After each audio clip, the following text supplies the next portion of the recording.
Olá! Bem-vindos a mais uma live de análise do livro Mulheres que Correm com os Lobos. Primeiro eu quero me desculpar pela minha voz, que ainda estou um pouco rouca, mas estou aqui para ser ouvinte junto com você, para escutar todos os ensinamentos que a Flávia vai nos trazer, já que nós estamos analisando o penúltimo capítulo desse livro, o capítulo 14. A gente já falou do primeiro e do segundo estágio da história, e hoje vamos falar do terceiro estágio da história da donzela sem mãos. Então já vou chamar a Flávia. Você vem com a gente. Se estiver vendo esse vídeo ou escutando esse áudio no podcast das apoiadoras, fica com a gente que a gente vai dar continuidade na análise.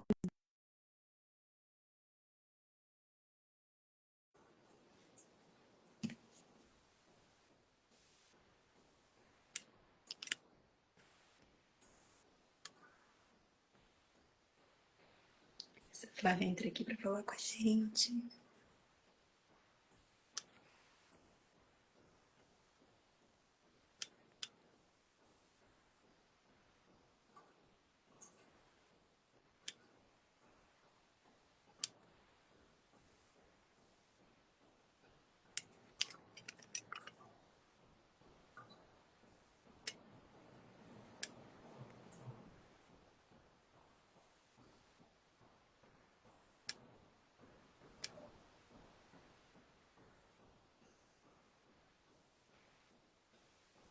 Vamos ver. Estou só aguardando a Flávia entrar aqui na nossa live. Aí, agora deu certo.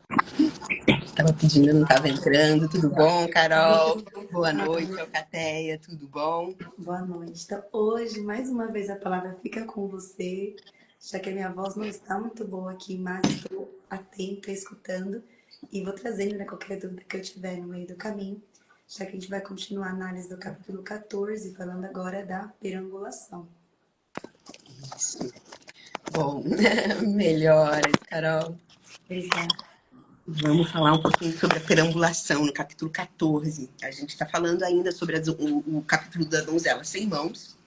E aí, na live passada, a gente falou um pouquinho sobre todo o processo ainda do acordo, de como se deu todos esses acordos, né? E aí, o que acontece a partir daí? Né? E a gente falou também sobre esse momento de latência.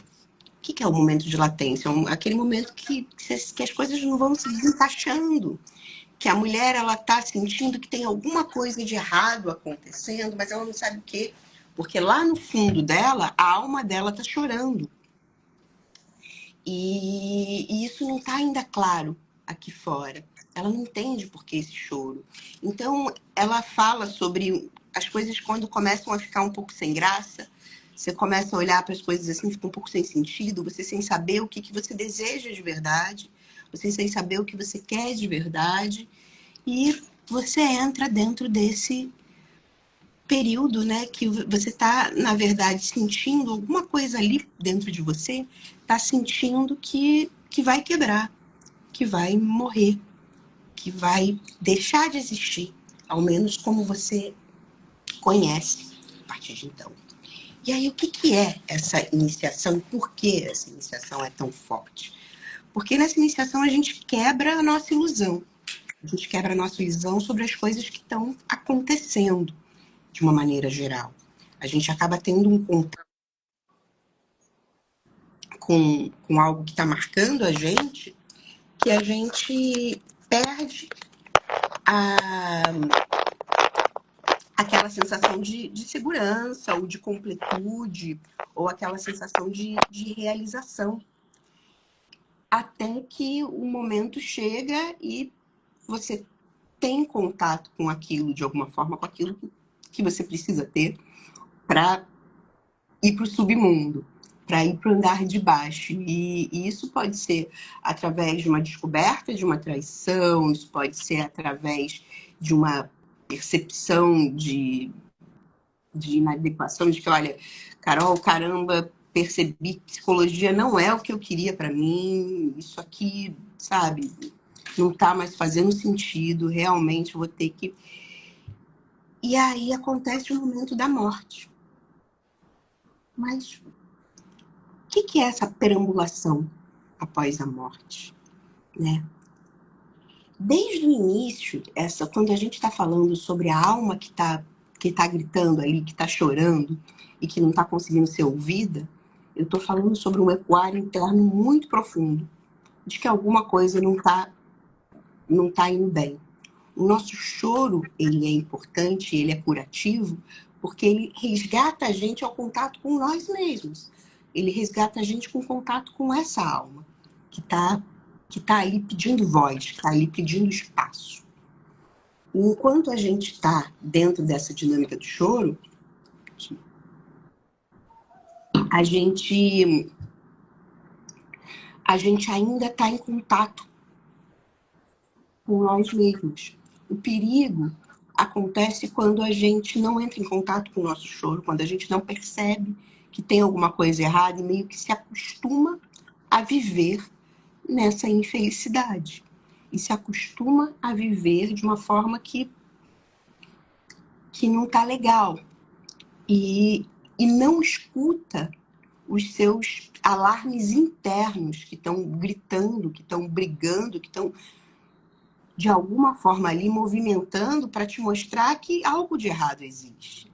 E aí é legal que a gente pode pensar um pouquinho também sobre como a gente julga e sobre como a gente às vezes coloca de uma forma negativa alguns processos, mas que são extremamente positivos e necessários. Seja o choro, seja essa morte simbólica, né, de algo dentro da gente, sejam aqueles pequenos sinais de depressão.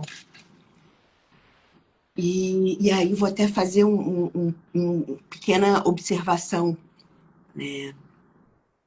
Pela avaliação médica, pelo que está na OMS, qualquer tristeza prolongada por mais de 14 dias, com características de baixa animação, de baixa energia, vão ser quadros depressivos.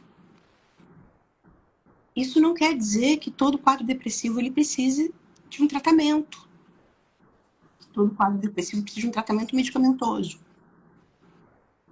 A gente passa por ciclos e por períodos durante a nossa vida onde isso vai estar baixo e vai estar baixo mesmo. E isso faz parte de uma vida saudável. Não é saudável você passar a tua vida inteira, não, tô feliz, tô feliz, tô feliz, tô feliz, tô feliz. Isso, para mim, é quase que uma resposta medicada, né? Que se mantém ali em controle. Uma vida saudável, ela vai, para ter um crescimento, ela vai ter um espaço onde ela vai ter que, de alguma forma, morrer. A criança, ela precisa perder a inocência de criança para se tornar adulta. Ela precisa quebrar a onipotência infantil. Quebrar aquela ideia, né? A criança acha que só, por exemplo, ela vai estar jogando um jogo. E aí ela vai roubar no banco imobiliário. Ela acha que só ela rouba. Que mais ninguém rouba no banco imobiliário. Não, isso aqui não conta pra ninguém, vão perceber e tal. E às vezes, quando ela percebe o outro, né, fazendo aquela. Ih, olha lá, ele rouba também. E tipo, grita espantado com a ideia de que no externo existe também. Porque existe uma certa inocência ali. E essa inocência a gente carrega pra gente em diversas fases da vida, diversas formas da nossa vida. E quando a gente quebra essa inocência, aquela pessoa que a gente era, ela já deixa de existir. E aquela pessoa que a gente vai ser, ela ainda não está formada. E o que acontece nesse momento? Né? O que acontece quando a gente está andando, que a gente tem um passo no chão, outro pé no chão, outro pé no chão, outro pé no chão, mas tem um segundinho quando a gente anda muito rápido, que os dois pés estão no alto, que a gente não está encostando no chão. Esse tempo que aqui na passada vai ser um segundo, mas que na nossa vida ele pode ser um pouco mais estendido, ele não tem prazo certo para acontecer, ele vai estar na perambulação, aonde a gente está convocando de uma certa forma a nossa Laloba, a gente está esperando o Laloba chegar, para que Laloba reúna os ossinhos do que ficou, reúna os ossinhos que estão perdidos por ali e montem novamente o seu esqueleto. E monte alguma coisa que a partir dali vai caminhar, que a partir dali vai andar, vai ter uma nova forma, vai ter uma nova vida, vai ter uma nova proposta. Esse momento é o momento da perambulação, onde a gente sai de um momento de muitas incertezas, de muitas dúvidas, de onde a gente ainda não tem clareza sobre as coisas, e é muito comum a gente viver um luto, e um luto prolongado. Por quê? Porque eu já não tenho mais a referência do que eu era. Tem um monte de coisa que está morrendo. Quando eu não tenho mais a referência do que eu era, e eu vejo que esse monte de coisa está morrendo, quais são essas coisas? São a pessoa que eu, antes de tudo, a pessoa que era dentro de mim, né? A pessoa que acreditava que ninguém roubava no banco imobiliário, ou que só eu roubava no banco imobiliário, e aí posso até abandonar, e aí vários processos que podem entrar, eu posso abandonar minha culpa, eu posso abandonar... E a pessoa que se relacionava com o outro, a pessoa que eu via no outro também, né? Porque a partir daí eu já tô olhando para as pessoas de uma forma diferente. Carol, o que é isso aí embaixo da tua manga, hein? E isso dentro de uma coisa, sabe, de um exemplo bem sutil. Mas a partir daí eu tô ganhando uma percepção maior e eu tô ganhando também uma responsabilidade maior. E eu vou ter que aprender a lidar com isso. Então, então as pessoas roubam o banco imobiliário. Então, as pessoas elas podem machucar a gente na vida.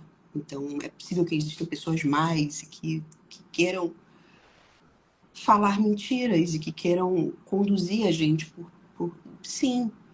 Mas é possível também que a gente mesmo se equivoque.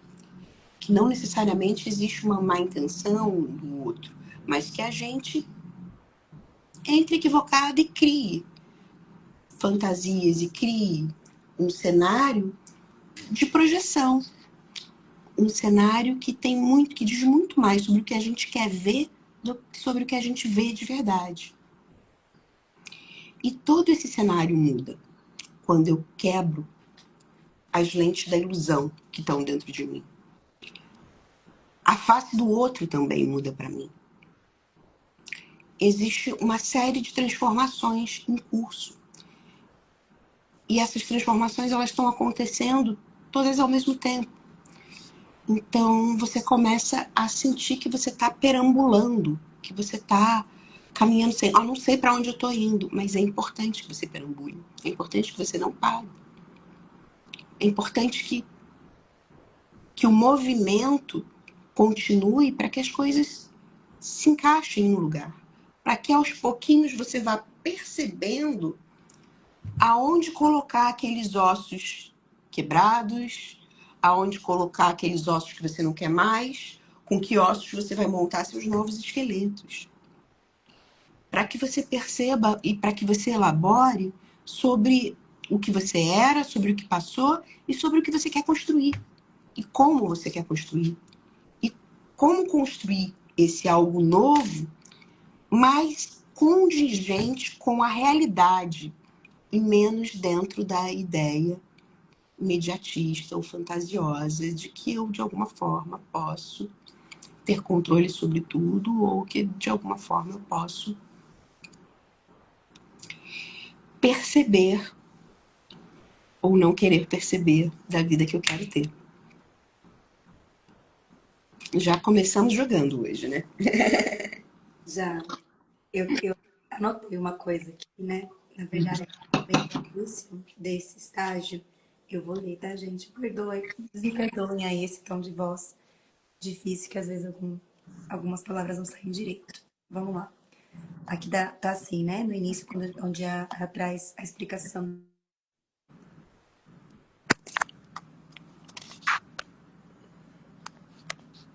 Carol, não tá saindo.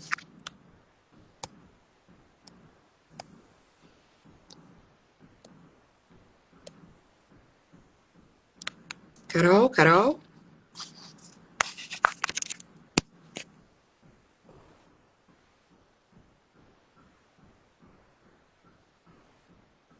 Não tá Sim. Oi, não conseguiu escutar? Não, agora Ah, saiu, mas antes não tava, não. então eu vou de novo, hein? Vem de novo, tadinho, ainda vai passar mais. Não, Puxa. hoje nada está a meu favor, né? É o celular, enfim. Mas vamos lá. Então, aqui onde a Clarissa traz a explicação da perambulação, o terceiro estágio da história, ela começa assim, né?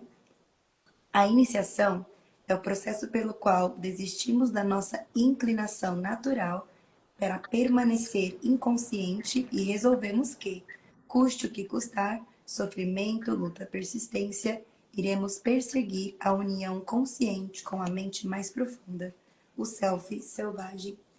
Que a história começa, a perambulação começa quando os pais dela se tornam ricos, né, pelo acordo feito lá com o diabo, e aí, depois que ele vê o preço, né, da riqueza que eles alcançaram, ele oferece para a filha: filha, você viva aqui com a gente, né? Você está sem as suas mãos, mas mora aqui, você terá todo o luxo, o resto da sua vida, não se preocupar com mais nada. E ela recusa esse lugar que a Calista traz aqui, né, como a inclinação para o que seria o natural, que a gente querer conforto, segurança, né? E ela vai para o oposto. Então, essa peregrinação começa de um lugar de busca por desconforto, seria o assumir o que seria, porque que mesmo naquela dificuldade, num momento tão difícil, né? Ela escolhe o contrário do que talvez seria um lugar seguro, uma escolha mais óbvia de se escolher, né? Porque que a perambulação acontece num lugar de desconforto, como que isso aparece? Quando ela estava ali, ela. Olha só as coisas que aconteceram com ela e como ela se expôs a partir de uma decisão daquele pai. E ela tá ali cortada, com mãos amputadas, né? E aí tem uma coisa que é sensacional na Clarice, que o diabo ele quer ela suja, mas ao mesmo tempo que ela tá suja, ela tá entrando mais em contato com o lado selvagem dela, e isso protege ela. Isso faz com que ela chore e proteja ela. E ela tá exposta. E tudo isso aconteceu com ela. Então, esse lugar, ele me rendeu isso. Ficar parada nesse lugar dessa forma vai me deixar parada nesse lugar dessa forma. E quando ela fala não para os pais e fala eu vou procurar o meu caminho, ela está buscando, ela está escutando ali uma voz interna. Ela está escutando ali um self interno, de uma busca emancipatória. Não pelo lugar que ela já tem, ou pelo lugar que deixaram para ela, ou pelo lugar que ela herdou, pelo lugar que... É a mesma busca que faz Siddhartha quando abandona seus pais, quando abandona sua casa e fala, não, eu vou viver como andarilho, eu vou morar num prostíbulo, eu vou... E Siddhartha abandona sua família riquíssima e vai buscar seu caminho. Por quê? Porque ele percebe que ali onde ele está vivendo, ele já não encontra mais as respostas que ele quer. Aquilo ali já não cabe mais a ele. Não cabe, as vestes não cabe, não funciona. Vou fazer um paralelo com uma situação que provavelmente muita gente já viveu, com um relacionamento. Sabe quando aquele relacionamento, quando aquele casamento já... Você já não cabe mais ali. Então, mesmo que aquela pessoa te ofereça aquilo que você estava esperando antes, você já não está mais esperando aquilo agora. Você já não se vê mais naquele lugar. Você sabe internamente que você precisa sair da tua região de conforto para você buscar algo que seja seu, para que você busque algo que seja autêntico, para que você tenha contato com algo que esteja ressoando na sua alma e não te fazendo chorar.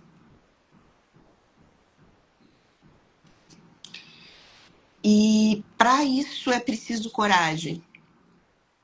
É preciso muita coragem para você largar o que é certo pelo duvidoso, para você sair de um... Minha vida passaram isso por alguns momentos, né?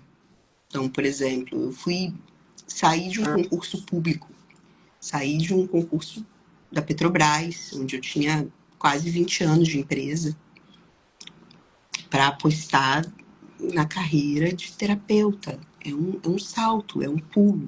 Por quê? Por que você saiu desse conforto, Flávia? O que te inquietou? O que não te cabia mais ali? O que cabia a ti ali?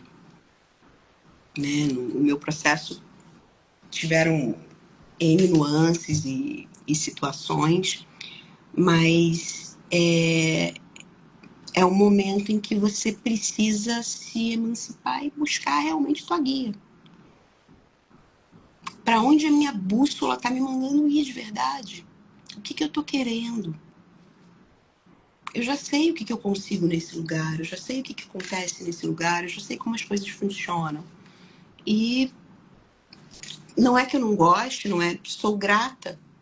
Não é que ela não goste dos pais, não é que ela esteja desinteressada pela história, pelo moinho, não é isso. É que ela já tinha o que ela podia daquele cenário e tá parada naquela situação ali não permitiria com que ela buscasse, tivesse um encontro, né? A Clarice fala até isso no livro, que ela tinha que encontrar o seu casamento. E ela não ia encontrar o seu.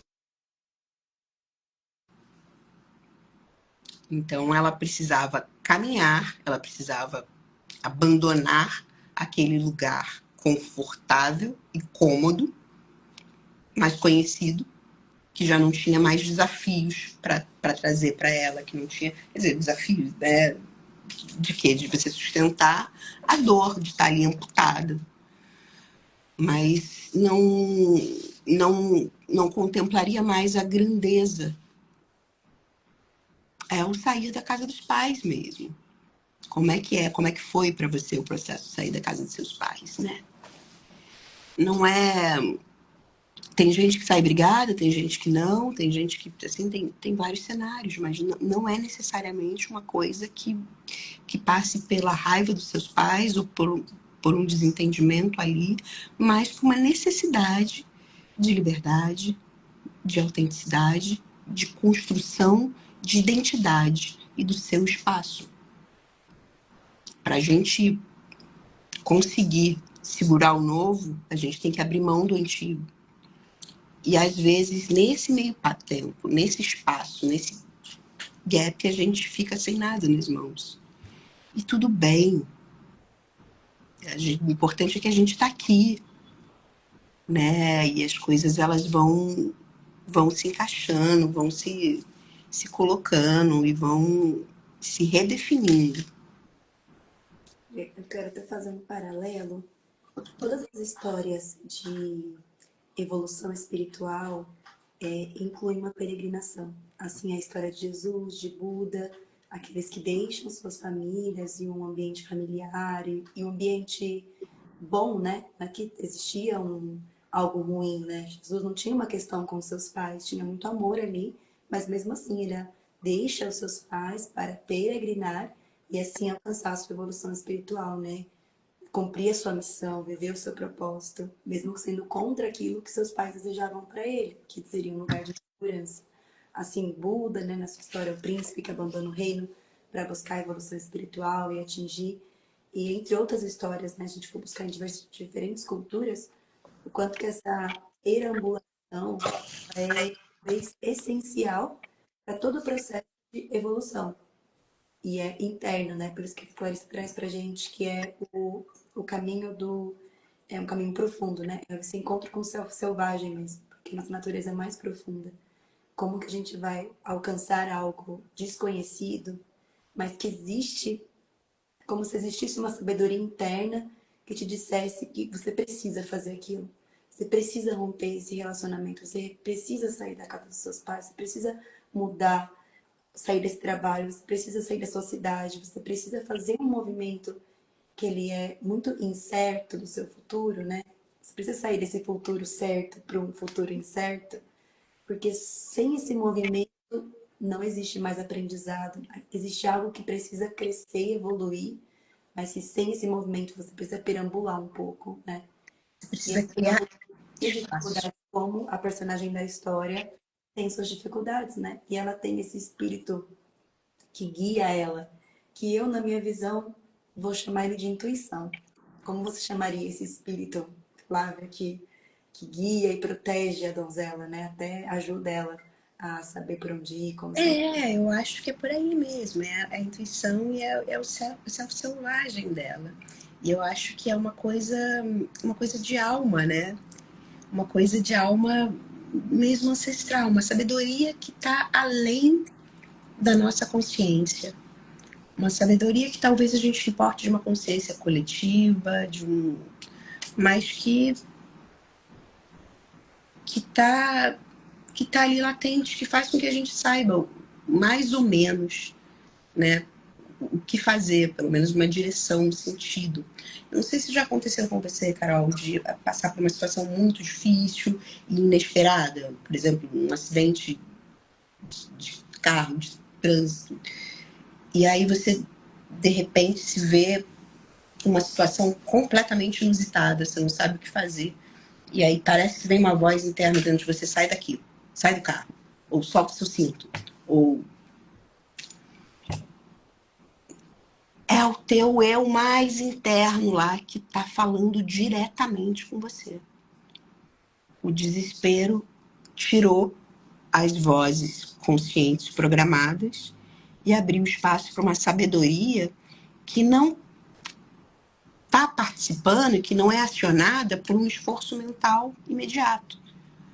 Né? Não sou eu aqui pensando, não, mas peraí, então deixa eu pensar e analisar o que de melhor eu posso fazer. Não dá tempo. Tem alguma coisa lá dentro que grita, pula, corre, vai para ali. É essa voz, é essa intuição, é essa alma. É o chamado disso. E ela não te abandona em nenhum momento.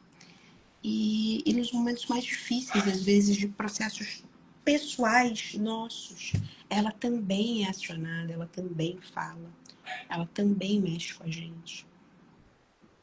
Deixa eu ver se a luz fica melhor para cá. Aqui. Talvez ou consiga compreender que eu tenho um relacionamento íntimo com essa voz durante a perambulação. Não escutei sua pergunta, repete, por favor. Talvez a gente só consegue escutar ou compreender ou criar uma relação íntima com essa voz durante a perambulação. Não, essa voz ela pode estar presente em diversos momentos. Na verdade, essa voz é a que estava chorando antes. Só que quando ela estava só chorando, você não entendia direito o que ela estava falando, porque ela não estava falando com muita clareza. Essa voz ela tá ali. E ela vai continuar ali. E ela vai te ajudar, ela vai mudar de vez em quando, vai falar isso, vai falar aquilo outro. Mas ela vai continuar ali. É o reflexo da sua alma, do seu eu mais profundo. De sabedoria ancestral. Há poucos anos atrás, eu tive o prazer de acompanhar uma amiga muito querida, que eu admiro muito, inclusive, que no seu trabalho de parto, momento do parto, nascimento da sua primeira filha, aos 46 anos, de parto natural, e com 29 semanas. A gente foi ao médico para fazer um exame, ela não estava se sentindo muito bem, mas de dor de garganta, e enfim, acabou na sala de parto. E era muito louco que algumas coisas antes das enfermeiras falarem para ela, faz assim, faz assado, ela já naturalmente já estava com o corpo dela contraído daquela forma, já naturalmente ela já estava respirando aquilo ali, naturalmente ela já estava entrando num processo que sei lá de onde veio a orientação, como é que você sabia disso, né? Depois ela veio comentar comigo, ela falou, cara, eu não sei. Eu sei que naquela hora só fazia sentido para mim fazer assim. E foi assim que foi feito. E aconteceu.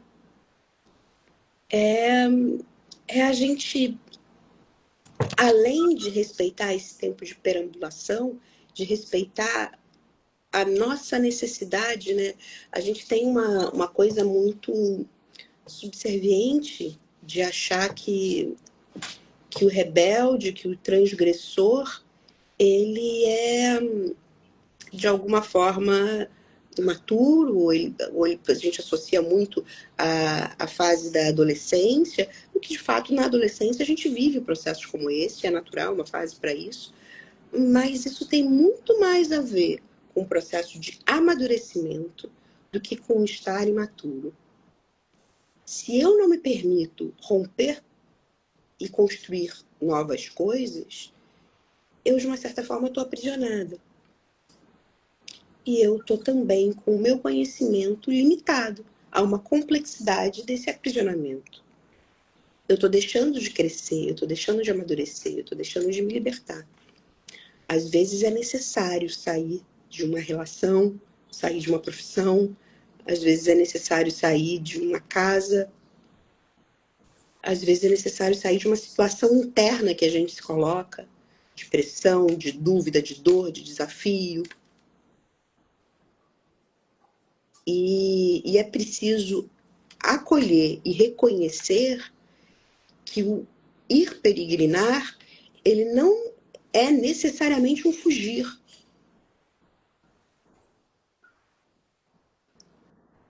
Ele é muitas vezes um buscar a si.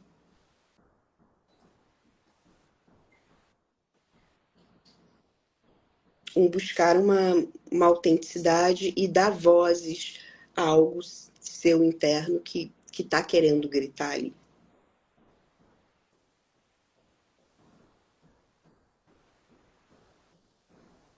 E isso é parte de um amadurecimento saudável. Isso é um processo que a gente vai viver durante muitas vezes na nossa vida. E é preciso respeitar isso. Né? E ele vai ter sua baixa, vai ter seus momentos de tristeza, vai ter seus momentos de luto pelo que foi, vai ter seus momentos de dúvida, vai, mas o importante é continuar a caminhar, a peregrinar e a buscar, e às vezes o chão vai aparecendo à medida que você vai andando. Né? Aquela frase que tanto de Exu, de Jesus Cristo, é usada em várias religiões.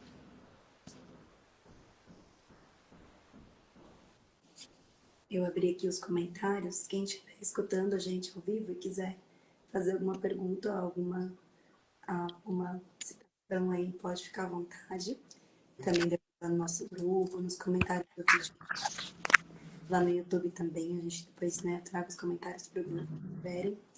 E também trazer, porque você trouxe, né, essa relação da peregrinação com o amadurecimento. E como que muda, né, quando a gente... Porque quando eu penso em peregrinação, é essa coisa de caminhar, de estar meio perdido, de encontrar. E o amadurecimento nada mais é do que isso. É se sentir perdido, se questionar quem eu sou, o que eu estou fazendo, aonde eu estou indo, esse caminho é para mesmo. E às vezes se permitir estar perdido porque não tem muita direção para onde ir. E aí é nisso de ficar andando perdido que você vai encontrando as possibilidades. E é ali que a gente amadurece. Que a gente começa a viver situações. É como se você começasse a criar espaço para uma relação com você mesmo, para se conhecer, né? Quanto que a gente se conhece nas dificuldades e nos momentos em que a gente tem que lidar com adversidades, né? Como você disse, é nesses momentos que a gente escuta essa vozinha da intuição e quando a gente está num ambiente ou em situações que nos dão conforto, são muito familiares já, meio que não tem nada de, de diferente acontecendo, nada que te surpreende acontecendo, a gente vai perdendo essa capacidade de entender quem somos e escutar essa voz interna, né? Então, perambular é muito, muito necessário. A gente faz isso várias vezes na vida, porque nada mais é do que o processo de amadurecimento. E a gente não se torna maduro depois que passa da adolescência, né? A gente tem vários processos de amadurecimento ao longo da vida. E às vezes acontece muito tardiamente, às vezes acontece com 50, 60 anos, né? A gente teve aí recentemente um programa que polemizou, que viralizou, todo mundo discutindo, que foi um casamento às cegas 50 a mais, onde a gente viu um grupo de pessoas com mais de 50 anos com atitudes extremamente maturas. Extremamente maturas. E perpetuando e falando isso abertamente, né, em alguns casos. E a maturidade é algo que pode vir ou não. Né? O envelhecimento, não, é outra coisa. Mas a maturidade ela é um processo que. E aí tem uma coisa muito legal que ela fala, né? Ela vai falar primeiro sobre os ritos psicológicos individuais para a morte, né?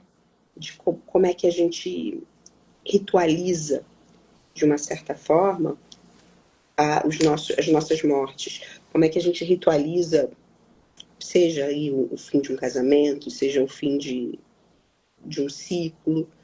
E o que eu faço para marcar em mim esse fim?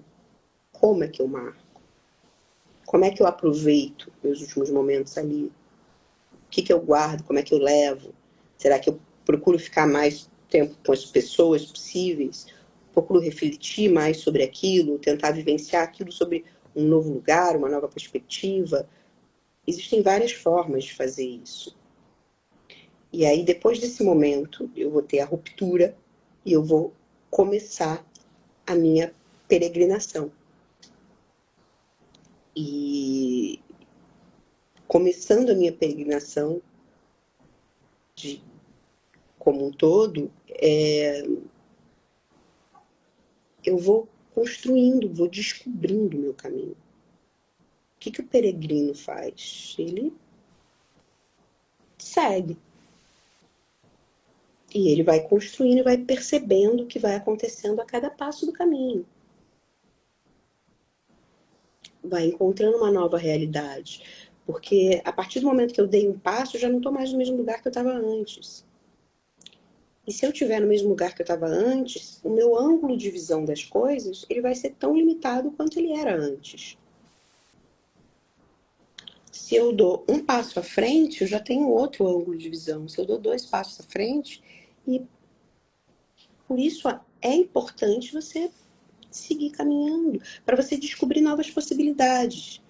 Por exemplo, se uma pessoa está dentro de um emprego onde ela está se sentindo infeliz, e aí ela, dentro daquela atividade, que é aquele fim, daquela forma, ela vai e migra para uma outra empresa, mas onde ela faz a mesma atividade, onde ela tem o mesmo, e aí ela vai continuar infeliz naquilo ali. Ela está repetindo um padrão sem se permitir sair dele e descobrir quais outros empregos e quais outras sensações e quais outras emoções um emprego diferente pode trazer para ela. Quais outras possibilidades. Para isso é preciso de uma certa ingenuidade, de um certo desapego. É preciso, como na música do Tony Garrido também, que agora é outra que finalizou, quando ele fala que para ser homem é preciso ter a coragem e a grandeza de uma mulher, já na versão nova, né?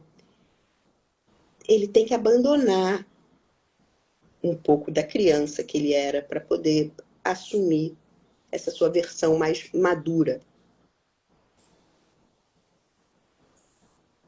E nesse meio tempo, existe aí um momento que pode dar uma angústia, um vazio, um nada, um zero, um caramba, nessa altura da minha vida, eu estou refazendo tudo isso, nessa altura da minha vida, logo agora, eu estou vindo aqui do zero. Que bom que a essa altura da sua vida você está dando esse passo com muito mais percepção e com muita mais capacidade de maturidade e de percepção de novos caminhos e de novas possibilidades. E como você disse, a maturidade não vem com a idade, vem com as experiências. Vem com aquilo que a gente se permite viver. E ver. E como a gente processa aquilo que a gente se permite viver. Também sair que nem foguete desembestado, vivendo tudo sem processar, você não está elaborando nada. Você está só cortando a lenha, deixando ela de lado ali e não acumulando lenha. A gente precisa processar. Tipo, esse exemplo que você usou do trabalho, que também vai para os relacionamentos, né?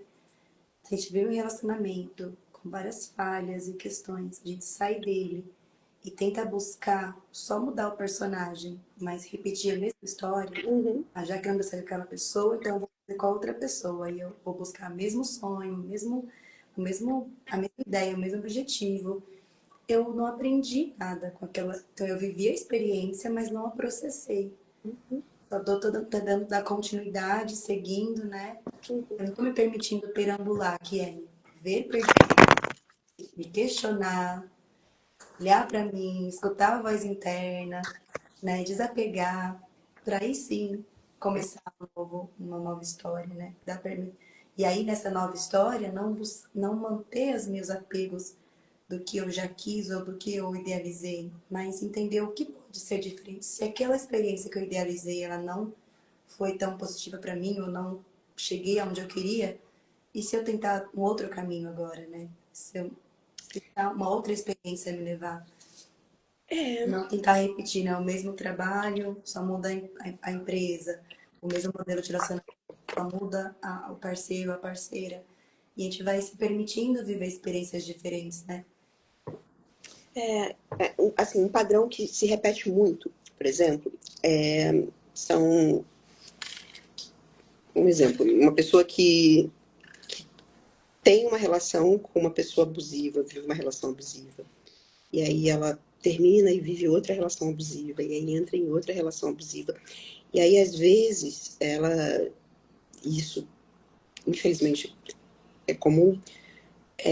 Às vezes uma pessoa entra numa relação, ela se relaciona com uma pessoa que tem uma característica abusiva, depois com uma segunda pessoa com uma característica abusiva, e quando ela vai se relacionar com uma terceira pessoa, essa terceira pessoa ela pode nem ter uma característica abusiva, mas essa pessoa ela já vai para a relação como se a relação ela tivesse um quê de abuso, como se fosse parte da relação ceder além do que ela realmente pode ceder, sem preservar o seu espaço ou a sua individualidade, de modo a fazer a relação diferente. E aí não tem como não ter repetição. Mesmo que o outro não queira abusar. Mesmo que o outro não queira fazer. Existem condicionamentos que a gente assume pra gente e a gente coloca. E a gente só vai conseguir se libertar disso se a gente se permitir perambular.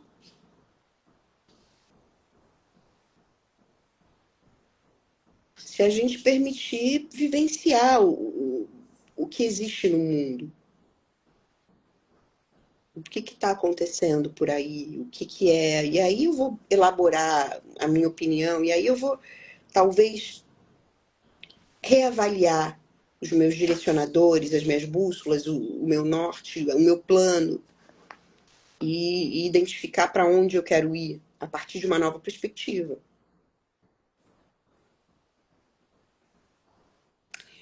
Teve um vídeo que ficou viral essa semana numa dessas redes, que é uma entrevista, não é uma entrevista não, é um trecho de um seriado, até para ver esse seriado, onde um homem, ele vira para psicanalista e fala que ele quer viver totalmente a liberdade dele, mas sem tanta responsabilidade. E aí ela fala, e você sabe que só uma pessoa no mundo pode fazer isso, né? Viver isso assim. Uma liberdade sem responsabilidade. Aí ele... Claro, o presidente dos Estados Unidos, ela não. Um bebê. Você está lutando pela sua necessidade de ser um bebê. E aí Fica aquela coisa assim, porque de fato é infantil, né? Eu não tenho como assumir liberdade. Ela pede uma disciplina, ela pede uma responsabilidade. Não, senão não é liberdade real. Né? Para você aprender a voar, você tem que aprender a dominar ou uma asa delta ou um parapente, mas você tem que aprender aquilo ali, entender do céu, e você tem que assumir os seus riscos. Isso é parte do processo. E isso a gente aprende caminhando, vendo, vivenciando. Isso é algo que, dentro do lugar protegido, a gente dificilmente a gente vai aprender. Como é que eu vou experimentar o novo se eu não me permitir ser novo? Se eu não me permitir novas formas, se eu não explorar novas formas? E pode ser que a gente erre. E aí tem uma outra coisa que é muito nociva na nossa sociedade, né? E com essa coisa da vida instagramável tem ficado cada vez mais forte. As pessoas, elas rejeitam seus erros. Elas não querem errar. Então elas só falam de suas vitórias. Gente, é em crise que se cresce. É em crise que se cresce. Olha para sua vida e maravilhosas vitórias. É ótimo ganhar um louro, mas aonde você aprendeu de verdade? Aonde foi que você cresceu, que deu aquele pulo? A partir de qual perspectiva? A partir de que momento? Em que situação da sua vida? Normalmente são nos momentos de crise. Normalmente são nos momentos onde a gente vai buscar novos espaços. Normalmente são nos momentos onde a gente vai buscar novas possibilidades.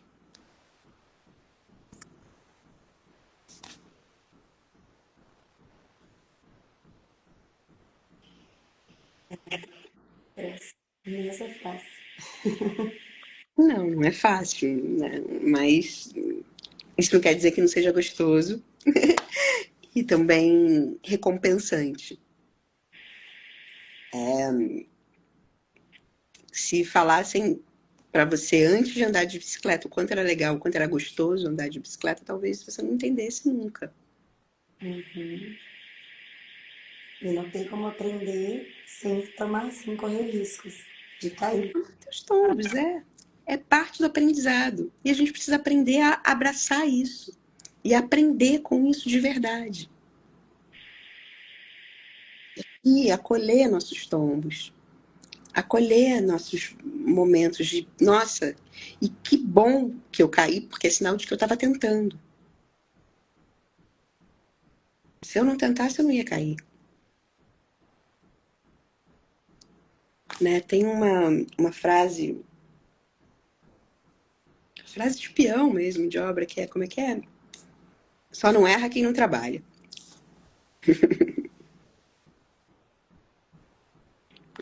É isso. Só não fracassa quem não tenta, né? É. Ah, nunca fracassei, nunca errei, mas nunca tentou. Que ganho você tem nisso? Ao mesmo tempo, só aprende quem tenta, só consegue quem tenta. Caminha, né? Tem sempre um ponto, precisa perambular, tem sempre uma caminhada. E engraçado é que o quarto estágio, que vem depois da perambulação, Clarissa chama de encontrando o amor no outro mundo. Então, depois de todo esse sofrimento, a perambulação, né? Existe um lugar que se chega, existe um encontro, existe algo a se encontrar, né? Existe, existe. E a questão é que a gente nem sabe, nem sempre sabe com muita clareza aquilo que a gente está procurando. Mas a gente sente quando a gente encontra um lugar onde a gente se sente bem. Aonde, peraí, isso aqui faz um sentido para mim. Sabe? Tipo, quando você teve contato com yoga pela primeira vez, faz sentido para mim isso aqui, sabe? Bateu alguma coisinha, teve algum sininho, como é que foi isso? Eu acho que eu senti que era bom, mas eu perambulei muito até, né, me, me encontrar novamente. Mas eu acho que é isso. E muitas vezes a gente vai para encontra algo quando a gente está perdida, né? Uhum, Perambulando. uhum, Eu yoga em uma das minhas perambulações, perambulei mais, ficou ali. E no momento que eu estava muito perdida, foi que eu reencontrei o yoga. E aí teve um outro sentido, um outro amadurecimento para entender daquilo e processar aquilo que eu estava sentindo e vivendo, né? Mas é isso que você diz. Mas se eu não tivesse perambulado, eu nunca teria. Se eu não tivesse vivido aquela primeira experiência com yoga que foi meio esquisita, eu não teria chegado depois no yoga, porque foi esquisita, mas tinha ainda uma abertura, né? E quando eu voltei pro yoga com um amadurecimento diferente, em um outro momento perdida, fez. Aí eu tava mesmo aberta para aprender, mesmo aberta para uhum. viver, né? E eu acho que assim foram diversas experiências. Quando a gente pensa em você falando das perambulações, processo de crescimento, eu consigo identificar na minha vida vários momentos em que eu perambulei, em que eu escolhi, disse não para a opção mais óbvia ou mais segura, para viver o inseguro, para viver a incerteza, com todos os riscos e responsabilidades que isso viria, e, e o quanto eu fui feliz na perambulação, mesmo passando muitas dificuldades, mesmo não tendo certeza da escolha certa. O quanto, mas depois que a gente passa, que a gente consegue processar, né? E olhar para trás e falar, nossa, como eu fui maluca, né? Que coragem, de onde que eu tirei essa coragem? De onde que eu tirei essa força? Por que que eu insisti nisso, né? Tipo, mas era essa voz tão forte dizendo vai, faz, sai, muda, caminha.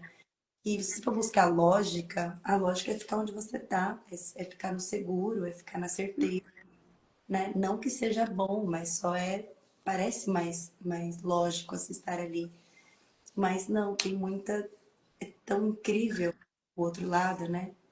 E até puxando algo como há pouco menos de 2 anos atrás, que eu surfei pela primeira vez, aos 30, quase 34 anos, algo que eu nunca nem imaginei que eu iria fazer. E hoje eu fui surfar de manhã, já fazia um tempo que eu não ia, porque eu chovendo muito. E aí eu voltei e lembrei, ah, é por isso que eu gosto de surfar. A sensação de tomar um caldo, de, sabe, depois de muito esforço, subir na prancha e o mar te levar. E falou, ai, é essa sensação. Então, às vezes, mesmo que eu fique perdida e outras coisas tomem meu tempo, quando eu volto, né, para aquele lugar que me traz essa renovação, eu lembro o porquê que eu tentei a primeira vez, o porquê que eu insisti, o porquê que eu não desisti. Porque hoje faz parte, né? Por que que eu vou voltar de novo? Vou continuar. É um lugar onde me permito ser medíocre, eu falo, né? Que não tem nenhuma cobrança em performance, em uma linha de desenvolvimento. É só sobre se divertir, é onde aquilo que, né, onde a criança fazia, só quero brincar por brincar. Não tem objetivo na brincadeira. E isso é tão importante, esse perambular por perambular, né? Tem que ir, sem ter um objetivo muito claro. Porque às vezes quando a gente recusa algo, é como assim, tá, mas por que que você está dizendo não para isso? Tem na outro lado, ah, eu não sei o que eu tenho. Se eu quero fazer diferente, eu quero tentar outra coisa, né? Tipo, sair do trabalho que é muito seguro. Mas por que que você vai? Você já tem uma proposta melhor? Não, não tenho nenhuma proposta.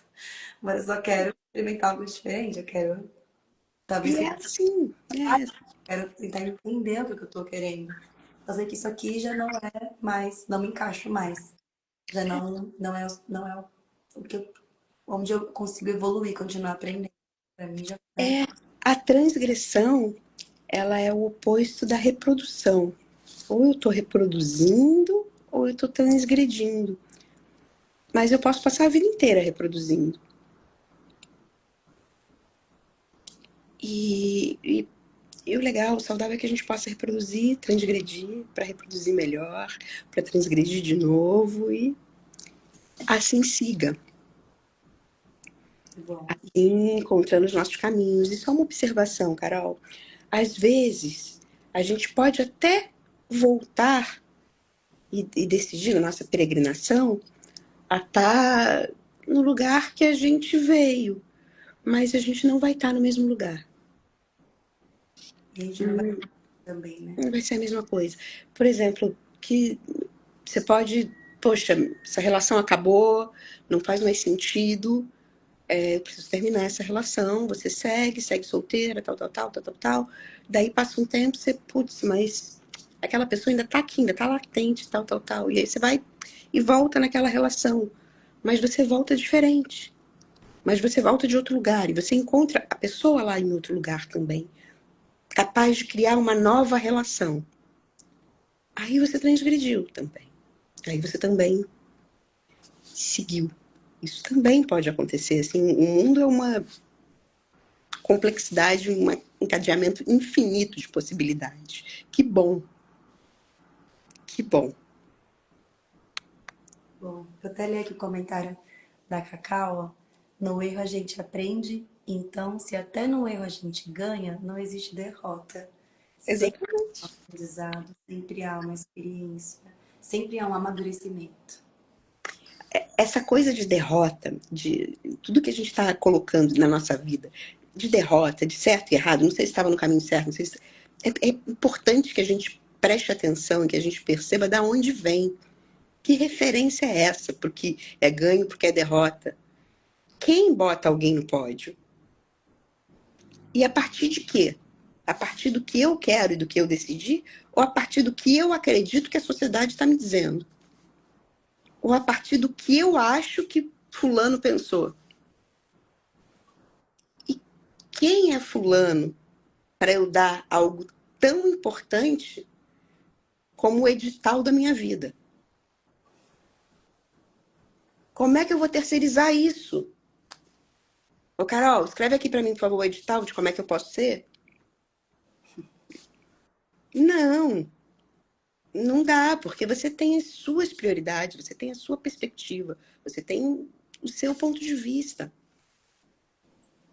E essa perambulação, ela busca essa transgressão para sair desses critérios. Você quer sair da casa da tua mãe para você criar o teu espaço com as tuas regras. Minha casa, minhas regras. Meu corpo, minhas regras. E reconhecer isso, honrar isso, é uma das maiores libertações. E a liberdade não tem preço. Então, de estar livre, tem nada, nada. Mesmo que às vezes parece que você fala, nossa, eu tô vivendo algo tão mais, parece menor ou mais simples do que eu tinha antes, mas eu tô tão feliz, porque você tá livre, né? Você tá plena, e a gente só precisa estar com a gente, né? Em plenitude, para ter essa sensação presente. Então não é, por isso que não, nossas referências do que é ganhar, o que é perder, nem sempre são nossas referências, muitas vezes vem de fora. É bom a gente estar sempre atento a isso. Muito É bom. preciso estar atento e forte. Nem vamos arriscar cantar hoje, que vai ser um desastre. Vamos ouvir. E assim seguimos para no nosso próximo encontro chegar no quarto estágio da história, que é o encontro, encontrando o amor no outro mundo.